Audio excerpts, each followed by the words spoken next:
Alléluia, gloire à Dieu. Aujourd'hui, voici cette 4e vidéo sur les lois spirituelles. Vous savez qu'il y a des lois spirituelles qui impactent notre vie en bien ou en mal. Aujourd'hui, je vais parler de la loi de la semence et de la récolte. Rappelez-vous que tout acte que l'on pose ou que l'on ne pose pas porte des conséquences. Je ne parlerai pas de la promesse de la récolte au centuple des semences financières qui servent de manipulation pour vider les poches des naïfs et enrichir les manipulateurs de la parole. Non, non, non, il y a bien plus noble que cela. Voici les meilleurs exemples qui parlent du principe de la loi de la semence et de la récolte, issu entre autres du sermon sur la montagne que vous trouvez dans Matthieu 5. Première des choses que je vais dire, celui qui sème la paix sera appelé fils de Dieu. Ah, des gens peuvent être appelés fils de Dieu vraiment si nous sommes des procurateurs de la paix. C'est quelque chose de fabuleux. Celui qui sème la douceur, la bonté, les débonnaires, eh bien il est dit qu'il héritera de la terre. On sait que les récompenses futures, le millénium sera sur cette terre. Donc soyons effectivement de ceux qui sèment la douceur et la bonté et nous hériterons de la terre. Celui qui secourt le pauvre, ça faut écouter, celui qui secourt le pauvre, la veuve et l'orphelin, en fait prête à Dieu. Et Dieu, vous savez, est un très très bon débiteur.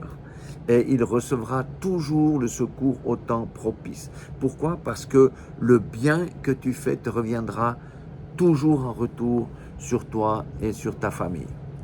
Celui qui sème la droiture et l'intégrité, oui, on peut semer ces choses-là. Dieu se souviendra de lui au temps opportun à l'image de Mardoché. Rappelez-vous que Mardoché était quelqu'un qui avait sauvé la vie du roi en allant découvrir un complot qui visait à sa vie. Pendant des années, ça a été mis en oubli, mais ça a été écrit quelque part. Et lorsque le soir, un roi a demandé qu'on prenne le livre des souvenirs, il a vu ce que cet homme a fait et il s'est souvenu alors. Et qu'est-ce qu'il a fait? Il l'a élevé au plus haut degré. Dieu tient un livre des souvenirs.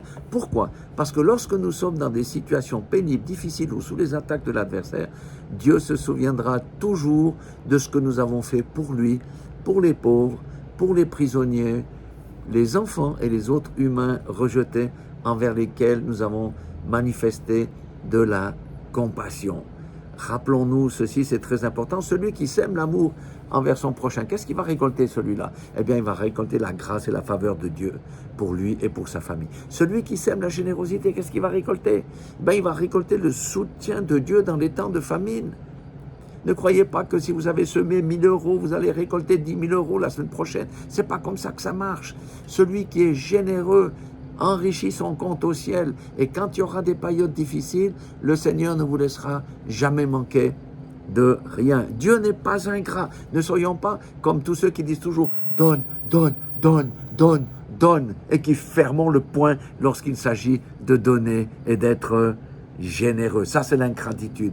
Apprenons à être généreux envers autrui et Dieu nous demandera des comptes, vous savez, parce que l'argent ne nous appartient pas, nos richesses ne nous appartiennent pas.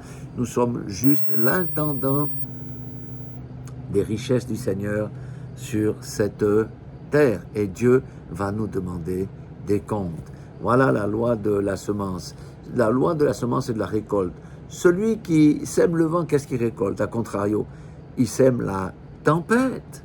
Alléluia. Tout ce que nous faisons de mal, ce sont des semences. Et nous allons récolter selon l'espèce de mal que nous avons semé. On doit comprendre ces choses-là. Lorsque je fraude autrui, je sème la fraude. Eh bien, je serai fraudé à mon tour. J'ai connu quelqu'un, quand j'étais encore dans le business des affaires, lui ne déclarait rien aux impôts. Il avait mis 1 million de francs suisses, 1 million d'euros, 1 million de dollars, on va dire, pour les étrangers. Il avait mis sur un compte à part inconnu des impôts et il avait mis ça au nom de sa femme. Quand il y a eu 1 million, qu'est-ce que sa femme a fait? Elle a dit « Ah, je vais retourner en Autriche dans ma famille. » Quand même visiter mes parents parce qu'ils sont vieux.